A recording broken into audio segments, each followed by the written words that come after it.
Projector নিয়েও আবার এদেশে মারামারি আছে না? মারামারি করবেন না, মারামারি ভালো না। প্রজেক্টরে মহিলারা বক্তাকে দেখে কথা শুনতে পারবে কিনা প্রশ্ন করেছিল আমাকে খুলনায়, শুনছেন না আপনারা? এটা নিয়ে প্রাচ্য পাশ্চাত্য মিন মাশারিকিল আরদি ইলা মাগারিবিহা, ইস্ট ওয়েস্ট কোনো ইখতিলাফ নাই যে দেখা যাবে। যাবে আপনার স্ত্রীকে নিয়ে যখন ডাক্তারের কাছে যান, গাড়িতে যখন বসে থাকেন, উনি ড্রাইভাররা দেখে না, আকল খাটান, আকল দলিল পরে, দলিল পরে, আগে একটু আকল খাটাই। রাস্তা দিয়ে যে আমি যাচ্ছি, আমি বোরকা পরা ঠিকই, কিন্তু এই যে ড্রাইভার তারা দেখা লাগতেছে না। ডাক্তারের কাছে গেছি, ডাক্তারের দেখা লাগে না। রাস্তা দিয়ে চলতে ফিরতে যতই পর্দা করি, পুরুষদেরকে আমরা দেখি না, নারীদের তো দেখা লাগে, দেখা লাগে।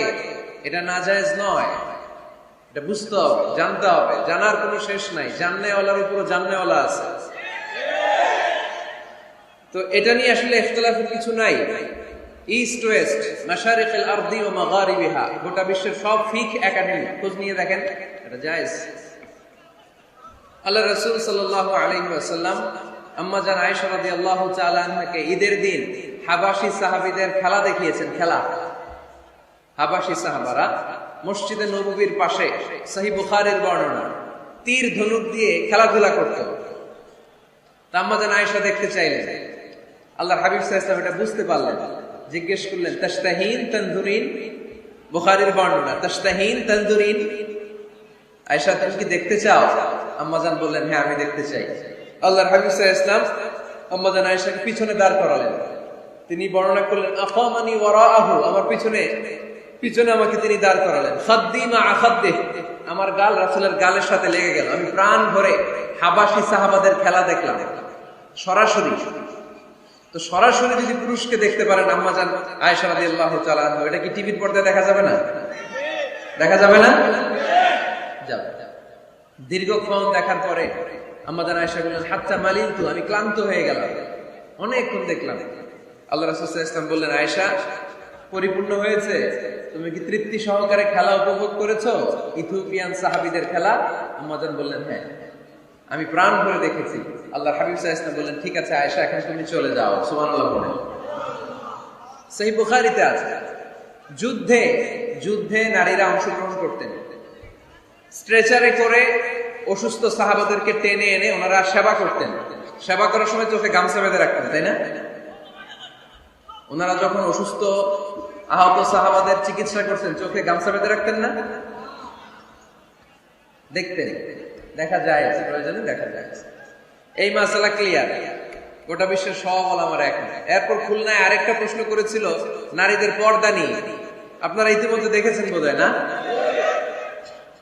তো এটা নিয়েও দেখলাম অনেক বাড়াবাড়ি। বাড়াবাড়ি কখনো কল্যাণ বয়ে নিয়ে আসে না।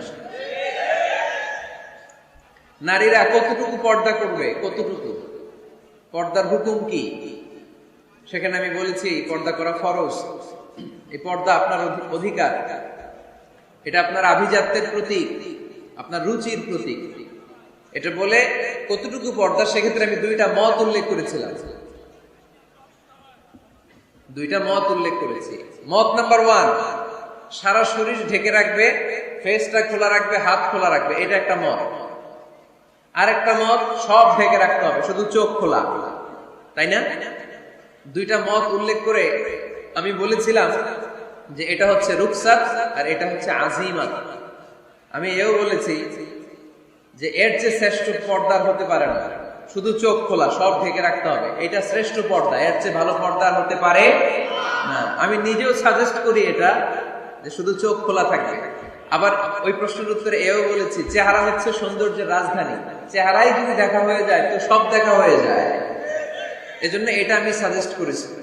তারপরে এরা আমার ধাক্কাইতে ধাক্কাইতে ওই মতের দিকে নিতে চায়, হাসনা নাই? তো এই যে 3 বার যে আমি এই কথা বললাম, এগুলো শুনবার সময় কি কানে তুলা দিয়ে রাখছিলেন? হ্যাঁ, তখন কি শুনেন না? এগুলি মত দুইটা বললাম কেন? আমি হুজুর দুইটা কেন বলবেন? অন্য মতের প্রতি আপনার এত শ্রদ্ধা কেন? আমগত নাই। এই হয়েছে সমস্যা। ক্লিয়ার কাট কথা। পর্দার ক্ষেত্রে দুইটা মতের উল্লেখ করেছি প্রিয় ভাইয়েরা। বলেছি এক মত বলেছে ফেস খোলা, হাত খোলা, আরেক মত বলেছে শুধু চোখ খোলা। এবং আমি বলেছি এইটা শ্রেষ্ঠ পর্দা, এর চেয়ে ভালো পর্দা হয় না। বলছি না আমি? আবার বলছি যে আমি সাজেস্ট করি এটাই সবচেয়ে ভালো, এটা করবেন। এবং শেষে বলেছি চেহারা হচ্ছে সৌন্দর্যের রাজধানী। চেহারায় যদি দেখা হয়ে যায় তো সব দেখা হয়ে যায়। এগুলো কি প্রমাণ করে? আমি এই মতের পক্ষে না এই মতের পক্ষে? বায়ে না ডানে? ডানে। তো আমি এই মত অবলম্বন করি, মানে আপনাদের যেই মত আমারও এই মত। আমার ধাক্কা মারতেছেন কেন? ধাক্কাইতেছেন কেন আমাকে? ধাক্কাই আমার ওই মতে নিতে চায়, ঠিক না? বাড়াবাড়ি কখনো কল্যাণ বয়ে নিয়ে আসে না। আওয়াজ করবেন না, মনোযোগ দিয়ে শুনেন। এই যে মত, এটা আমার মত না, এটা অনেক স্কলারদের মত। নারীরা শুধু ফেস খোলা রাখবে আর হাতের কবজি পর্যন্ত খোলা রাখবে, এটা আমার মত না। আমি অন্যদের মতকে শুধু ন্যারেট করেছি, বর্ণনা করেছি মাত্র। মেজরিটি স্কলাররা, জুমহুরুল ফুকাহা, আই রিপিট, আমি আবার বলছি, মেজরিটি স্কলাররা বলেছেন ফেস এবং হাত খোলা রাখা যাবে। যদিও আমার মত এইটা নয়, আমার মত হচ্ছে যে শুধু চোখ খোলা রাখবে।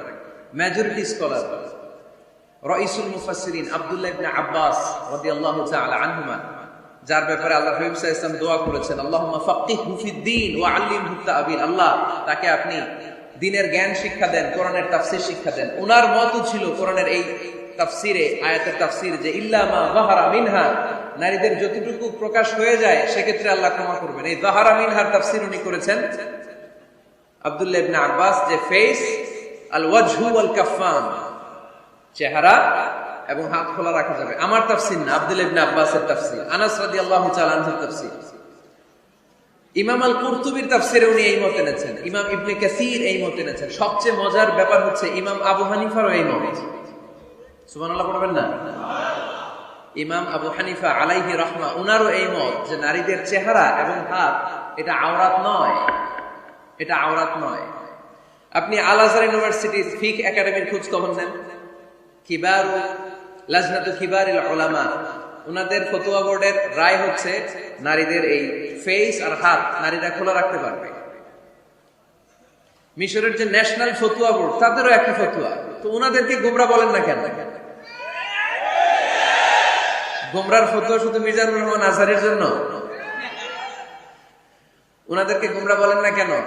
ইমাম আল আযম, আমাদের মাযহাবের ইমাম, ইমাম আবু হানিফাকে গোমরা বলেন না কেন? ফতোয়াকে শুধু আমার জন্য?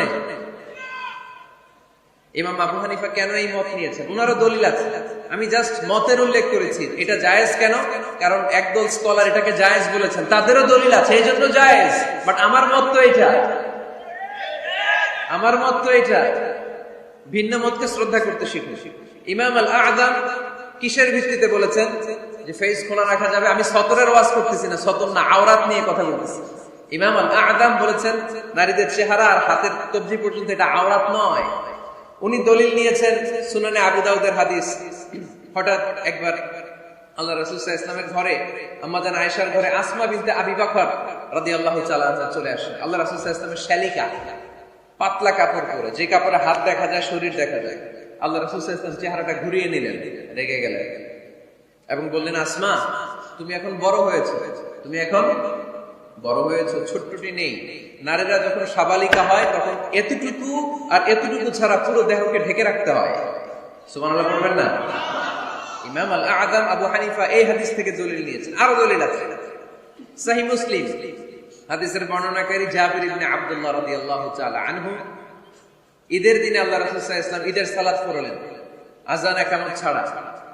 সালাত পড়ানোর পরে তিনি তাকওয়ার ওয়াজ করলেন, সাহাবীদেরকে নিয়ে তিনি চলে যাচ্ছেন। হঠাৎ নারীদেরকে দেখে নারীরা বললেন, আমাদেরকে ওয়াজ করেন। আল্লাহর হাবিব সাল্লাল্লাহু আলাইহি ওয়াসাল্লাম নারীদের সামনে ওয়াজ শুরু করে দিলেন।